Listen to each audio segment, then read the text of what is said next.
welcome in, welcome in. Let's get started on the second quiz in your fifth grade course. So let's just jump right in. And this is really going to be all about the British colonies and what maybe life was like for the colonists from England. And we did talk some previously about Spain and their idea of conquering or conquesting the New World, the Americas. But this section here is really all about the British colonies, which, as you know, turned into the 13 colonies, which eventually turned into the United States of America. So it's pretty important in U.S. history. So let's take a look at this. Let's start with life in the South. Life in the South, you had cash crops. You had crops that were grown for money.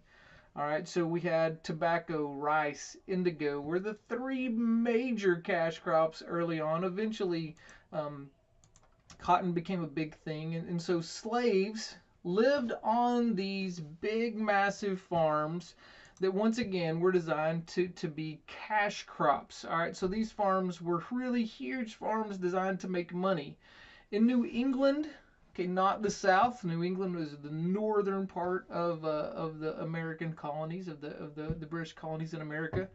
In New England, the focus of their like farming was very small farms, so they would grow enough food for themselves.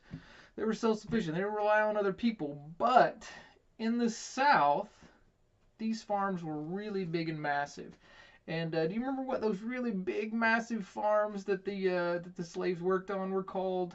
They were called plantations. So southern plantations were in the South, and they grew tobacco, rice, and indigo, and then eventually cotton became king in the South.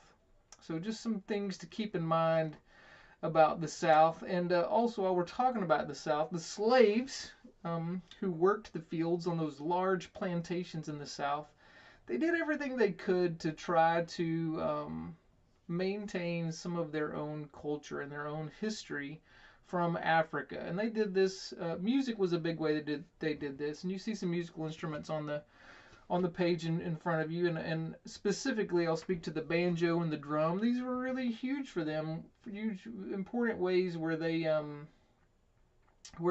were able to maintain some of their culture.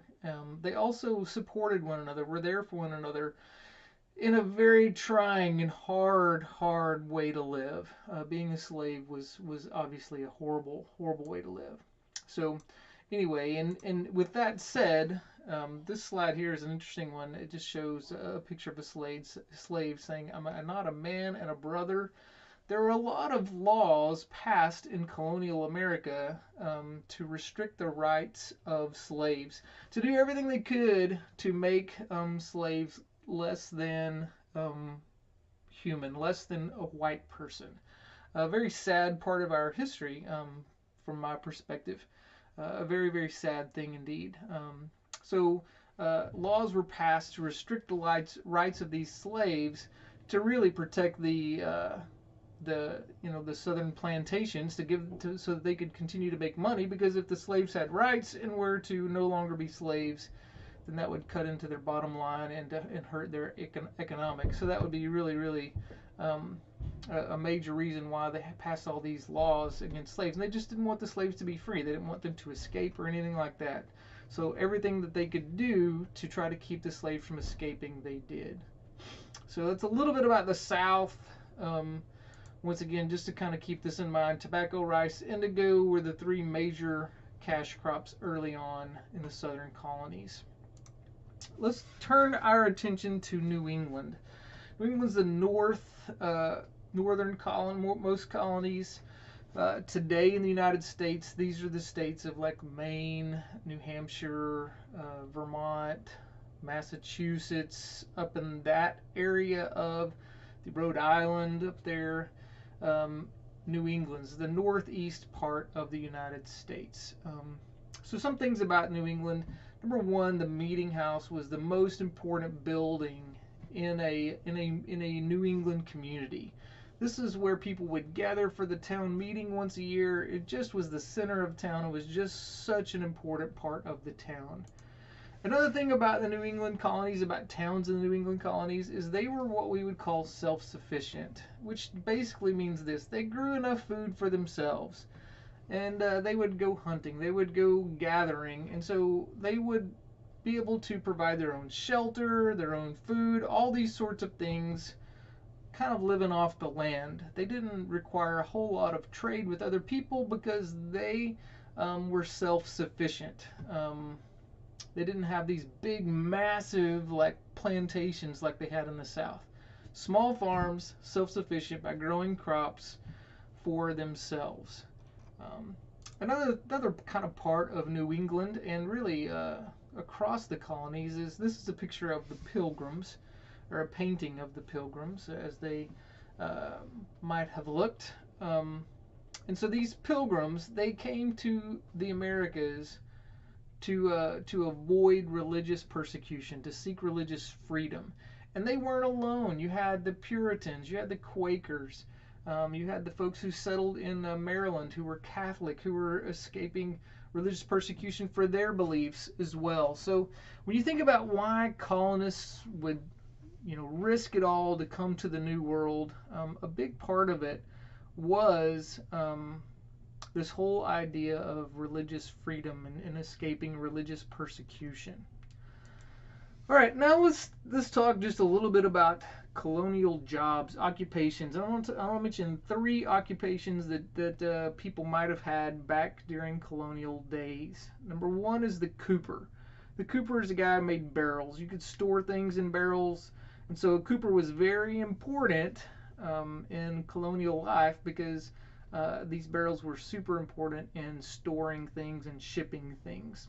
The second one I'm going to talk about is the surveyor, and you see this picture in the center of a painting of a young George Washington. He was a surveyor, and what a surveyor would do is they'd go out and survey the land to see, to like parcel it out to see who owns what part of what piece of land.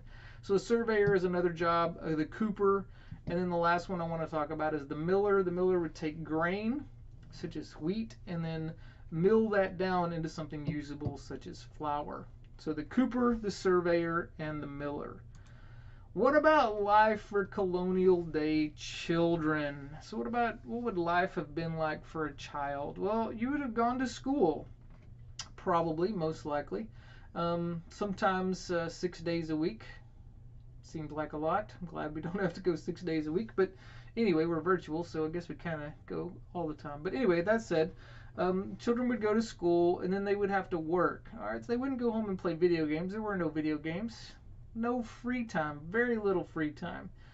So when children would go home from school, they would work. If you were a boy, you'd probably work in whatever trade your father was working. So if your father was a cooper, you would be making barrels. If your father was a surveyor, you would probably help him surveying the land. If your father was a miller, you would probably be milling. Same thing for farmers, blacksmiths, etc., and on and on and on and on and on.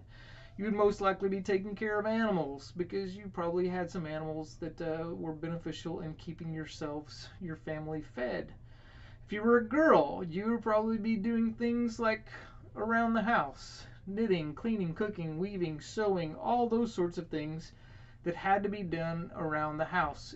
Also, both boys and girls would have had to have worked really, really hard and would have had little time for just playing and hanging around with those sorts of things. So that's a little bit of a review for your next quiz. Hope you do awesome, and if you have any questions, just let me know.